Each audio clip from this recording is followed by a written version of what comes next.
Hello everybody and welcome back to Full House Sports here, myself Charlie. And before the video starts, please like, comment and subscribe. Anything you guys do is greatly appreciated as I try and become a one-man sports news bandwagon. Now, there has been some crazy rumours doing the round on X this morning and yesterday, and also actually I say rumours on Twitter. It's not just that, there's also been a newspaper article covered by the Eye and their sports section that apparently an Australian promoter is interested in making a Clash of Codes game, potentially at Wembley or potentially at Twickenham, between England's rugby union team and England's rugby league team. Now, the Eye have come out with it. There's not been a great deal of confirmation or noise around it as to what the sort of setup would be. We've seen these Clash of Codes games before.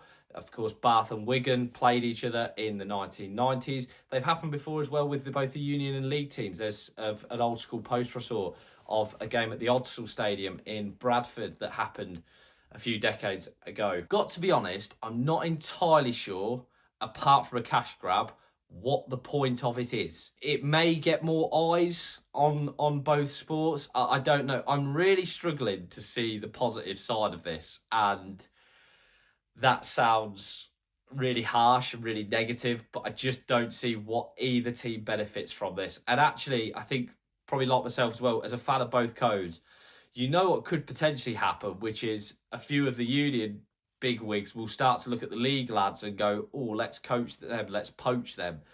You know, we know that the union, a lot of union fans, a lot of union coaches have been quite complimentary, for example, about Herbie Farworth and how they think that he would make a natural transition. It was well known that when Eddie Jones was in charge of England, he was very, very complimentary about Farworth and essentially saying he thinks he'd be perfect for Union and perfect to come across. We've seen it before, of course, with lots of Sam Burgess and also probably the greatest dual code player, Jason Robinson. Like I say, it's a wild rumour. I don't see what England Rugby Union get out of it a year before a World Cup. League maybe gets more eyes and more funding for it. I mean, we've just had the news that Sport England are going for the RFL and saying, you know, you owe us 400 grand from the World Cup. You need to pay us that. So potentially they're going to look at this and go, well, there's a way to settle that debt. Apart from that, yeah, not sure. I know there was a charity game a few weeks ago between both codes. I think Joe Marler and Ben Youngs were playing in that. But they're great for those sorts of spectacles. I'm not sure that they're great. And also, what happens if someone gets badly hurt in this? Because, yes, there's skills that are transferable between both codes. Of course there is. You'd have to be an idiot to say that there's not.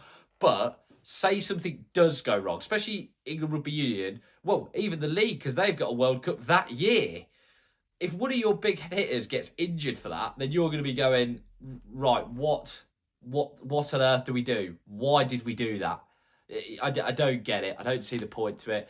So many differences as well. I don't know if anyone's seen the BBC Rugby League podcast Top 10s, but John Wilkin on that is talking about his involvement in one of these dual code games, and or might have been a training session, and he's talking about, I can't remember the South African prop's name, but he's scrummaging against him, and he turned round after one or two scrums and he says, why aren't you pushing? Why aren't you pushing properly? And the South African prop turns around and says, John, if I push properly, I'll break your neck. And I think that summarises really the differences in scrimmaging. That's not something about the toughness. They're both really tough sports, full stop. But yeah, I don't see it. I hope it doesn't get off the ground. I don't really see the point in it. Doesn't do a lot. And I think both codes should just stick to improving themselves in their own right without sort of clustering together. But let us know what you guys think. As always, please like, comment and subscribe. Anything you guys do is greatly appreciated as I try and become a one-man sports news bandwagon. Thank you very much. Have a great day.